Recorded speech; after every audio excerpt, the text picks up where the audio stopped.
I-share ko sa inyo ang 6 na exercises na pwede nyo gawin para matarget natin ang ating legs. At syempre, kasama at matatarget din ang ating glute muscles. So, kailangan natin ng dumbbell. Kung wala kayong dumbbells, huwag kayong maglala. Pwede nyo gawin ang ating exercises ng body weight lang. At kung meron kayong hip band, gagamit din tayo ng ating hip band. So bago nyo simulan ang ating workout, huwag nyo kalimutan mag-warm up at stretching.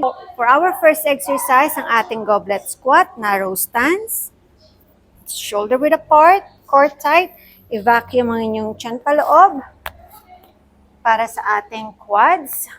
1, 2, 3, 4, 5, 6, 7, 8, 9, 10, 11, and 12. Ulitin nyo lang to ng 3 sets. For our second exercise, ang ating sumo squats, stand wide, slightly turn out your feet, squat position, and go down.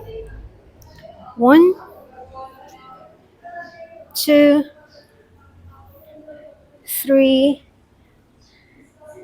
4, 5, 6, 7, 8, 9, 10, 11, and 12.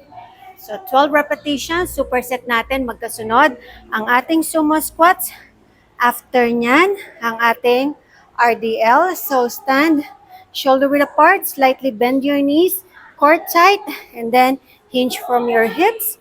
Feel the stretch. Kunin lahat ng weight from your heel when you go up. And squish your glutes. Don't go all the way up para hindi mawala ang tension at huwag ding i-hyperextend ang inyong hips. So again, slightly bend your knees, hinge from your hips, i-glide ang dumbbells sa inyong shin, kunin lahat ng weight from your heels, don't go all the way up, and repeat. Kung meron kayong dalawang dumbbells, pwede kayong gumamit ng dalawa, lagay nyo lang sa side ng inyong legs. 3, 4, 5, 6,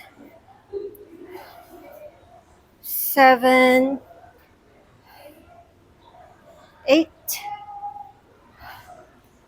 9, 10, 11, and 12. So again, superset to magkasunod after ng new sumo squats, ang ating RDL, ulitin nyo to ng 3 sets. And then after that, mag-rest kayo ng 90 to 3 minutes pagkatapos ng bawat set. So after nyong mag-rest, glute bridge tayo para sa ating glutes, para sa 3 muscles ng ating glute muscles.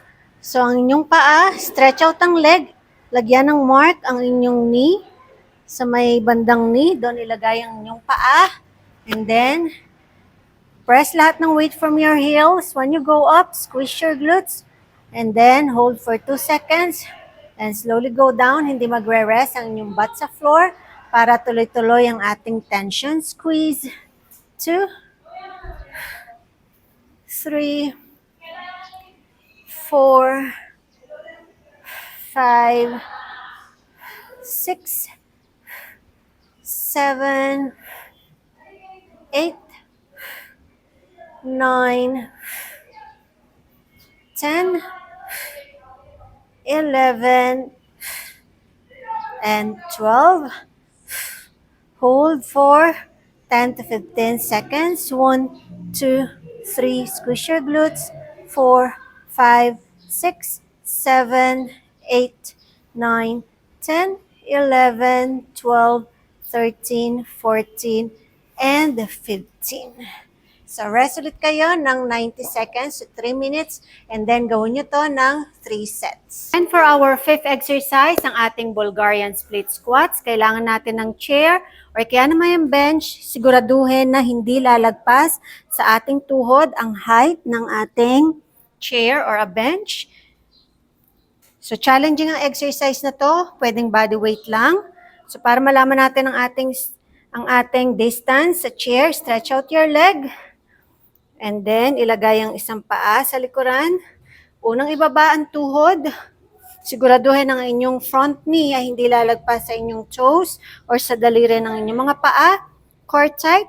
Ibaba ang tuhod sa likuran. Press lahat ng weight from your heels when you go up. Slightly bend forward kung gusto niyo mag-focus or mas matarget ang inyong glute muscles. So, 1,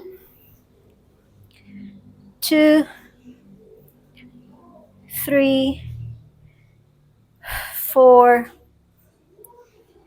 5, 6, 7, 8, 9, 10, 11, 12, 13, 14, and 15. Switch lang kayo ng leg, ulitin nyo sa kabila. Gawin nyo to ng 3 sets bawat leg. For our last exercise, gagamit tayo ng hip band for more tension. Pero kung wala kayong hip band, again, huwag kayong magalala. Pwede itong gawin ng body weight lang.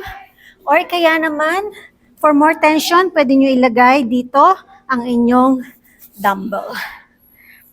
So, position on your side. Itaas ang isang leg and stretch out ang hip band. 2, 3, 4, 5, 6, 7, 8, 9, 10, 11, 12, 13, 14, and 15.